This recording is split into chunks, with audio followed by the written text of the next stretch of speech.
Hello guys, pag-usapan lang natin ang breaking news. May pasabog nga naman kasi ang balita. Uy, naglilinis ng kalat mga fans ni Catherine Bernardo, todo tanggol sa napili niya.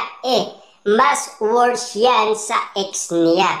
Hahaha, na kay Daniel pa talaga ang huling halakha. Yan kasi ang sinasabi ng karamihan. Lalong-lalo na kasi botong-boto pa rin nila si Daniel Padilla kesa kay Mayor Mark Alcala. Matapos nga naman kasing nalaman nila ang pag-uugali umano ni Mayor Mark Alcala na pinag-usapan, pinagkaguluhan at pinagpepestahan ng mga netizens, mga sawsawerang kapitbahay, lalong-lalo na ang mga Dilulo fans. Siyempre, alam niyo naman siguro, lahat ng tao ay merong ibig sabihin. Basta't nalaman nila kung ano ang kwento-kwento patungkol umano sa pinag-uusapan. Siyempre, kung kay Daniel Padilla pa rin ang gusto ng mga Dilulo fans, wala tayong magagawa doon kung talagang pinipilit nila. Kaso nga lang, si Catherine Bernardo ba, kaya nilang pang-awakan ang puso't damdamin niya? Siyempre hindi. May sarili siyang free will kung sino ang pipiliin niya at kung sino ang mamahalin niya. Kita niyo naman, Mami Min Bernardo, hindi niya kayang pigilan si Catherine Bernardo kahit na sinasabi ni Mami Min Bernardo na pag-isipan mo ng 100 times. Siyempre, baka kasi merong iniisip si Mami Min Bernardo na mas okay kay Catherine Bernardo. Lalong-lalo na kasi mas bet nila si Alden Richard. Kaso nga lang kasi si Alden Richard naman mukhang na-turn off daw dahil sa pagkikita ni Catherine Bernardo at Daniel Padilla. At lalong-lalo na pinaglalaban pa ni Catherine Bernardo si Daniel Padilla na gusto niyang makipagbalikan. Kaso nga lang, tutol din naman ang mga pamilyang Bernardo. Yan kasi ang nalaman natin na pinag-uusapan noon. Pero ngayon, kawawa daw itong si Catherine Bernardo. Siyempre, grabe ang expectation ng lahat. Lalong-lalo na isang popular na at sikat na tapos ang pipiliin niya ay isang politiko. Yun kasi ang pinag-uusapan ng karamihan. Kaya nga naman kasi ang iba't iba na ang naiisip nila at iba-iba na rin ang suggestion nila.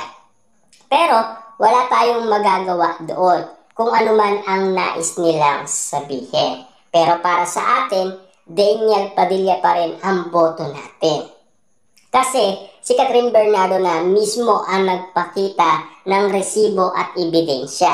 Kasi siya mismo ang nagparamdam kung sino ang laman ng kanyang puso. Kaso nga lang kasi meron daw mga resibo talagang kumakalat ngayon kay Mayor Mark Alcala at Catherine Bernardo. Matagal na yung pinag-usapan, kita niyo naman.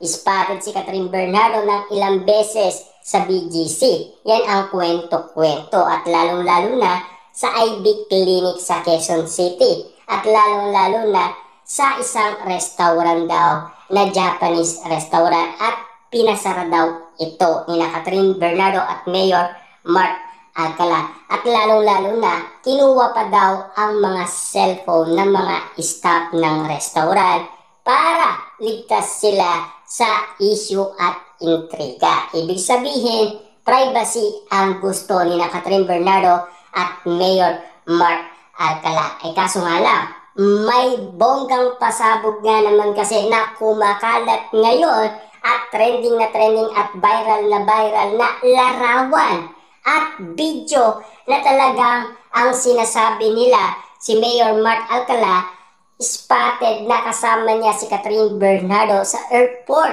at pupunta daw sila sa Australia. Yan kasi ang mga kwento-kwento na kumakalat ngayon sa social media. Pero aalamin pa rin natin yan. At siyempre, kung katotohanan nga ba ang sinasabi ng karamihan, lalong-lalo na yung nagpakalat ng nasabing larawan at video patungkol umano kina Mayor Mark Alcala at Catherine Bernardo. Kasi hanggat hindi natin nalalaman ang patungkol umano sa isyong niyan, siyempre tayo ay aalamin natin at kakalkalin natin ang iba't ibang balita para at least maliwanagan tayo kung talagang katotohanan nga ba ang sinasabi nilang proof na daw yan. Yan kasi ang pinipilit nila. Yan din kasi ang pinag-uusapan nila. Siyempre, alam nyo naman siguro, kahit si Daniel Padilla ay may inala ang mga netizens at mga sawsawerang kapitbahay dahil nag-iiba na naman ang kanyang lyrics umano sa pagkanta. Parang same lang doon kay Alden Richards sa ginagawa niya ngayon kay Mayor Mark Alcala. Ibig sabihin, mas panalo na nga ba si Mayor Mark Alcala sa puso ni Catherine Bernardo? Ayaw niya na ba talagang suyuin muli si Catherine Bernardo? Pagod na rin ba talaga si Daniel Padilla? Nakamove on na nga ba si Daniel Padilla? Pero ang pagkakaalam natin, hindi pa rin nakaka-move on si Daniel Padilla hanggang ngayon. Kasi ang pagmamahal niya kay Catherine Bernardo, walang katapusan. Lalong-lalo na noon, last 2023, merong sinasabi umano si Daniel Padilla na akin lang si Catherine Bernardo. Kahit sino ay hindi yan maaagaw ni naman. Akin lang si Catherine Bernardo. Pero bakit kasama niya si Mayor Mark Alcala? Bakit sinasabi niyang congrats daw, di ba? Yun kasi ang balitang-balita na sinasabi ni Daniel Padilla. Kaya naalata ng karamihan. Kaya nga naman kasi pinag-usapan. Kaya nga naman kasi matindi ang kaisipan at damdamin ng mga netizens at mga sawsawerang kapitbahay kung bakit nila pilit inaalam at kung bakit nga naman pilit nilang inuugnay si Catherine Bernardo kay Mayor Mark Alcala. Bakit ganyan nga naman kasi ang bali-balita? Pero ang pagkakaalam ko, si Daniel Padilla pa rin ang mananalo bandang huli. Na kay Daniel Padilla pa rin ang alaka natin.